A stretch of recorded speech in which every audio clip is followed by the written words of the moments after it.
Hello, you're watching Entertainment Week. Coming up on the show, director Stephen Daldry tells us about his BAFTA-nominated foreign language film, Trash. The Killing's Sofie Grabol on her chilling new mystery, Fortitude. Tom Conti is here to explain why he's one of 12 angry men treading the boards. And from the King's Speech to the Kingsman, we review Colin Firth's new spy comedy. First, let's catch up on the week's entertainment news. There is flash photography coming up.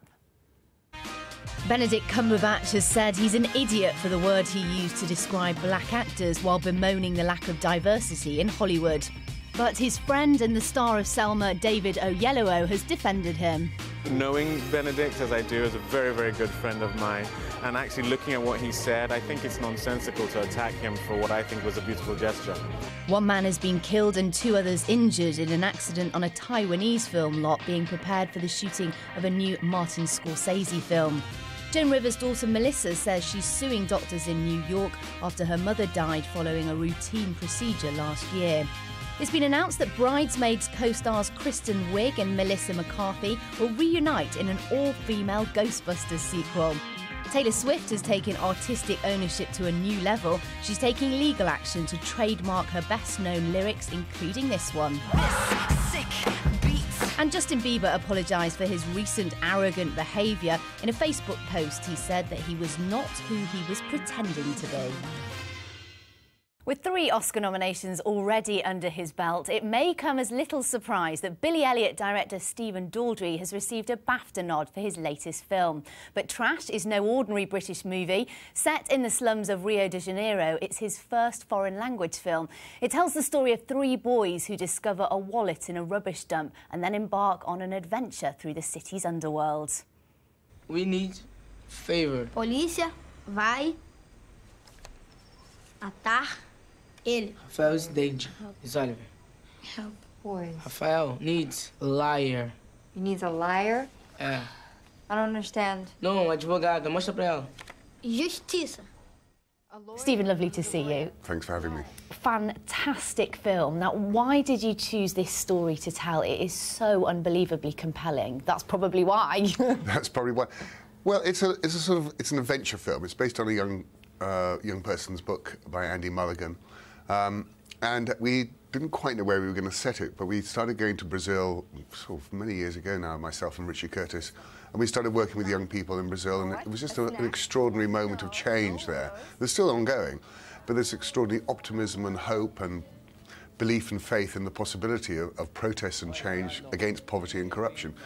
And when I say poverty and corruption, because that is the subject of the film in a way, perhaps more importantly, it's a film about hope and friendship and faith and belief in the possibility of change.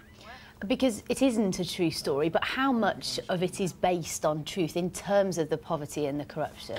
Well, we very much wanted to make sure the film had an authenticity rooted around the 3 protagonists, the 3 young actors who actually portray the main characters in the film.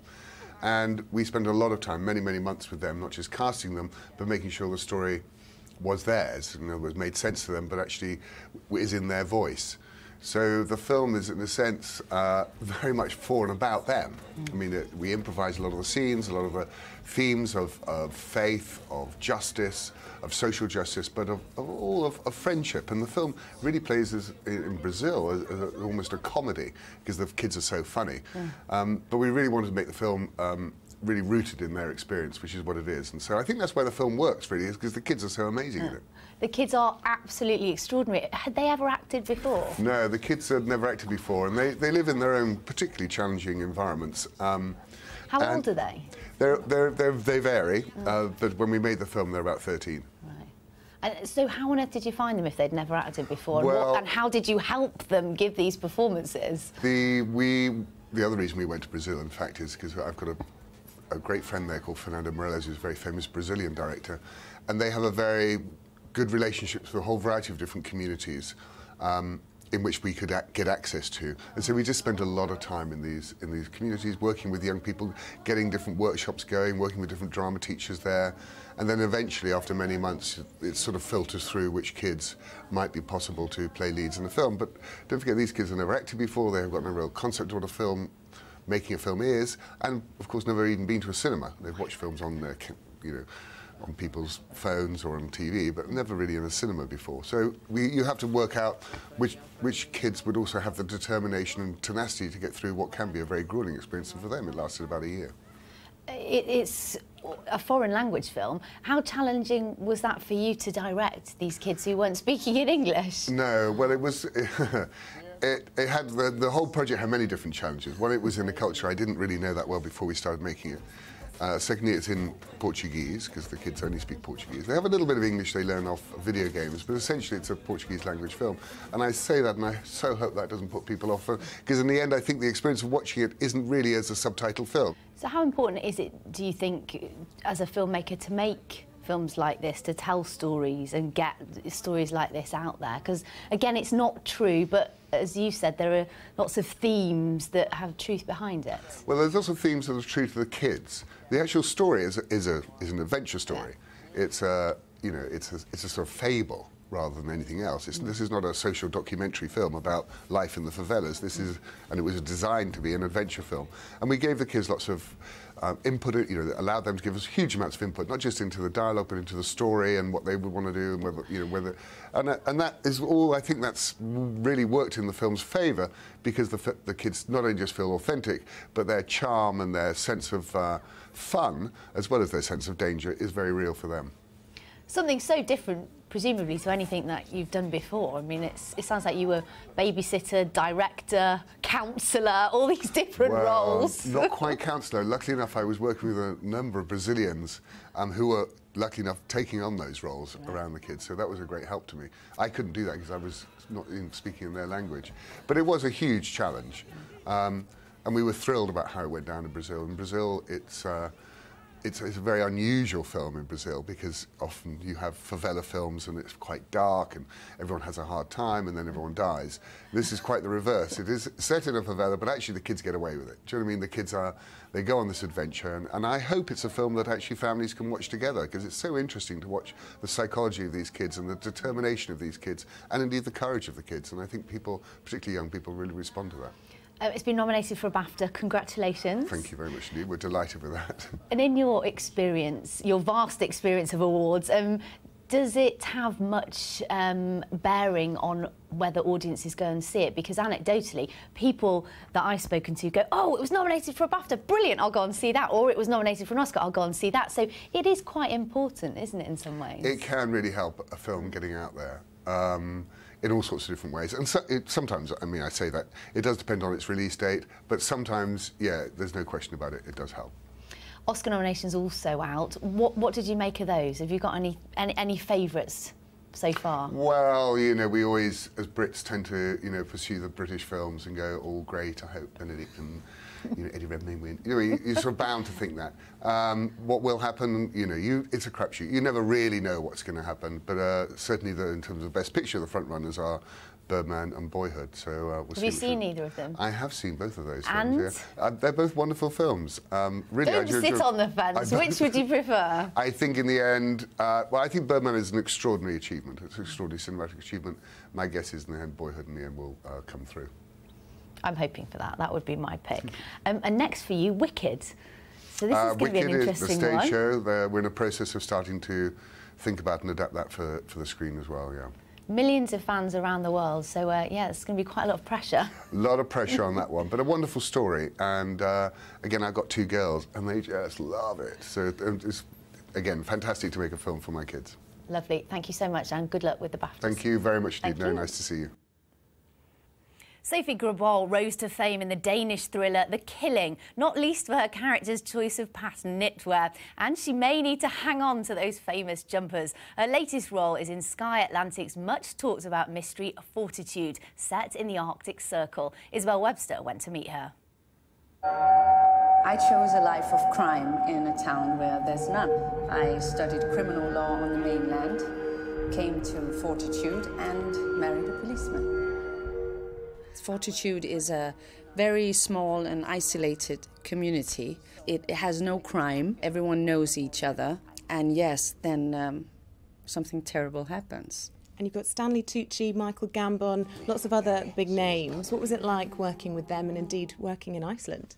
We got so close so quickly, so this was, I know you always say that, and it's such a cliche to say that everyone was lovely, but really it was the most generous, lovely group of people. And of course, Michael Gambon, I mean, we'd all gather every evening eating together, and he was just a fountain of stories and fun, and yes, lovely actor. Why do you think the British are so obsessed with a sort of Scandi crime thriller, largely because of you and The Killing?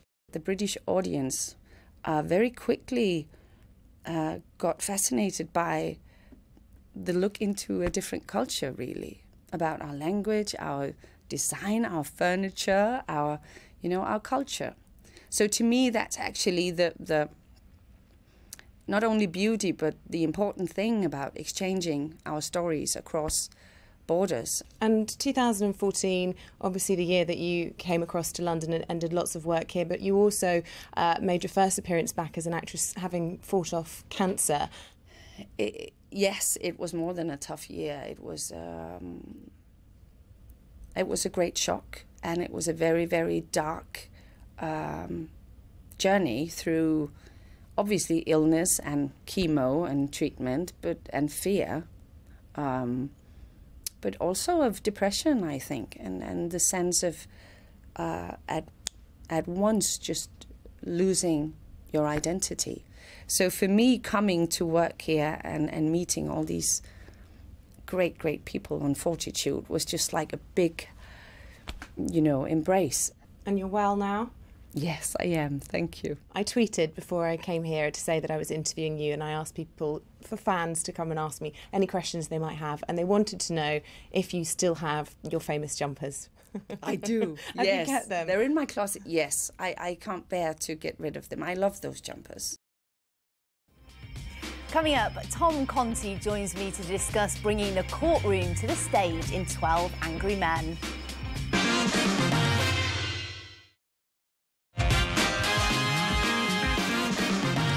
The drama of the courtroom has been the inspiration for countless plays and films, perhaps most famously in 12 Angry Men. For the latest stage version of such a renowned story, an equally acclaimed actor was needed. Oscar nominee and star of Shirley Valentine, Tom Conti, is taking up the role of Juror 8, the sole voice of dissent in the jury's deliberation. And he joins me now. Lovely to see you. Hello, thank you for asking. Now, this film was aired in 1957, but it still stands the test of time. That's extraordinary, yes, isn't it? I know. How and why? There's something very interesting about her jury room, certainly in this country, because nobody is allowed, no juror is allowed to discuss the deliberations when they come out. And so what happens in there is a mystery, even to barristers, to judges. Nobody knows how they arrived at the decision. So to watch this, in particular in this case, where everybody just is happy to send this 16-year-old boy off to the electric chair, except for this one bloke who says, could we just talk about this for a second? Before we fry him, let's just discuss it for a minute. Nobody wants to discuss it. When we introduced you, we mentioned Shirley Valentine. So many people absolutely love that film. Does it get annoying ever that you're constantly reminded, or do you feel very fondly about it still? Yeah, I mean, any actor should be so lucky to have any things that people remember. I mean, it's a huge stroke of luck to have a writer that writes something brilliant and then you get to do it. I mean, my first big break was there was a brilliant writer called Frederick Raphael, who wrote something, and that propelled me, to America and all the rest of it. So we're all dependent on the talents of others. So yes, you mustn't deride it or moan about it if you've been successful in something. You're also an Oscar nominee. That will stay with you forever. You will always be introduced as the Oscar nominee. That must be wonderful. Did that make the one much... that didn't win. The one...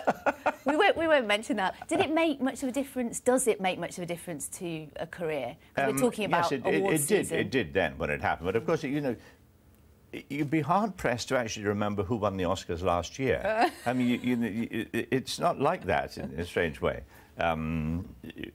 One sort of remembers who might have won an Oscar at some point, but you don't remember them all, or you certainly don't remember all the nominees. And I vote for them. I'm in the process at the moment of watching all the movies because voting starts, I think, tomorrow. Oh, so what's your favourite? I'm not allowed to say. You're not allowed to tell us anything? No. There's been quite a lot of discussion about this year's Oscar nominations and talking about the lack of diversity in the films. I mean, what's What do you think of that? I think it hasn't been a phenomenally exciting year for movies. I think the industry is going through a strange period at the moment. A lot of the really fine writers are working in television. A lot of the fine actors are now moving over to television because with a movie, it costs a tremendous amount of money. It costs a long time to make. There's a lot of sweat. And then if it doesn't get good reviews on the first weekend, it just vanishes or goes immediately to DVD, which is certainly a big market. But television, they discover, people watch. You know, the old thing that Marshall McLuhan said, the medium is the message. People watch television because it's there. And so when something hits, it hits big. And they don't take it off if it hasn't hit big immediately. You know, you have the series, you have the whole 6 or 13 or something, with which you can hopefully engage an audience. So there's a much better chance of your work being seen on television than there is of it being seen in movies. Odd, because movies used to be the king, really. Tom, thank you so much for your time. When is the play on?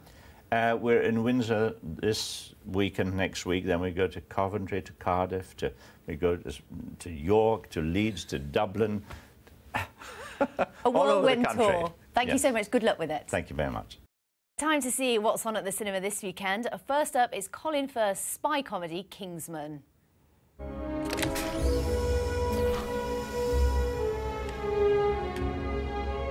Oh, yes. Very, very nice. You're going to need a pair of shoes to go with your suit. An Oxford is any formal shoe with open lacing. This additional decorative piece is called broguing. Oxford's not brogues. Words to live by. Exit. Our film critic Joe McAltuch joins me now. Joe, I like the look of this one. It looks good. Colin Firth, Samuel L. Jackson. Yeah, exactly. It's kind of like a Bond movie, but when they were fun, you know, the sort of raised eyebrows, the impeccable style. It's not a spoof Bond, actually. It's it's a Matthew Vaughn film. So, like the way he subverted this superhero genre with Kick-Ass, he's done the same here with the spy movie, and he injects a lot of fun into it. It's almost a love letter to spy movies, really, and it has that sort of the quick one-liners, the style, the gadgets, the Q-type figure. You know, you sit there and you think this is what Bond movies should be like, really. There's a gap in the market with this kind of thing. One thing it's got, though, it's highly, highly violent, incredibly so. I mean, there's one scene in particular that has a sort of a whole church congregation is massacred by Colin Firth's character. Very funny. It's one of the riskiest scenes I've seen in film, and I can't believe, actually, it got a 15 certificate. Exactly. Right. We had all that fury over Paddington getting a PG. This gets a 15. There's no rhyme or reason. But when I spoke to Colin Firth about it, he sort of said, well, hang on a sec, this is comic book violence. Obviously, there's a kind of hyper-violent thing going on, but it is so comic book and so pantomime and so satirical that I've yet to meet anybody that is upset by it. It's not, you know, there'll always be arguments about this sort of thing, but you know, unless you want to take all physical conflict out of all storytelling and be left with very little Shakespeare and no custard pie fights and no Punch and Judy and no... I think that it's all about tone. He puts an interesting argument forward, doesn't he? He does. Apparently had to think about his argument there because he was considering maybe not taking the role, like Jim Carrey sort of was very worried about Kick-Ass too, wasn't he? But he's in it, he's great in it. I'd like it to be another franchise, really, to be honest, because I think with the Bornification of Bond, there's room for this sort of fun, cheeky and irreverent sort of spy movie, isn't there? It's nice to see Colin Firth doing something fun as well, because he's been in quite a few quite serious roles. And also, I mean, the timing of this film, awards season, we're talking about lots of Oscar-nominated films. More fun films kind of come out at this time when they're not in the running for the awards, don't they? Yeah, exactly. They're almost like a bit of welcome relief, aren't they? So if you sit through the theory of everything, you come out crying, you know, it's good to go see something like this, which just puts a smile on your face, Lucy. OK, the next film, Inherent Vice. I'm not sure whether this is going to put a smile on our face, but let's have a look. Thank you. Whoa, what are you doing here? Yeah. Just wanted to see if you were free for dinner. I'm going to freak you out. Are you all right? Am I? Are you? This is the one I was telling you about.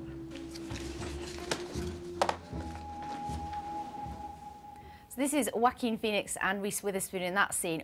am I allowed to say I don't really like Joaquin Phoenix? Well, you can. You've just said it, in fact. I mean, this is a Paul Thomas Anderson film, and it comes with that sort of weight of expectation, you know, the great films he's made like Magnolia, Boogie Nights, and I think he's also a critic's favourite. This has got really good reviews, but for me, it's just a complete personal indulgence. It's a load of pretentious nonsense, really, and, you know, he's asking people to pay to go and watch this film. At least Dick Turpin wore a mask, you know, before you sort of roll up and pay. I mean, some of the reviews say, well, you shouldn't understand it. You should wash over you. You shouldn't understand You shouldn't the film. understand it. The film should wash over you. It's a direct quote from a review. I think it's a load of pretentious twaddle, to be honest, but it's getting 4 or 5-star reviews. It's basically people talking rubbish at each other for 2.5 hours, and you're meant to let it wash over you and think this is a wonderful film. It's not. It's rubbish. Don't see it. Right, on to a film that I really, really enjoyed, Trash. So Yeah. we spoke to Stephen Daldry before. This is a foreign language film. It sort of evokes, you know, people will think, oh, is it like City of God or Slumdog Millionaire? But it's not, is it? It's more fantastical than that, I think. It's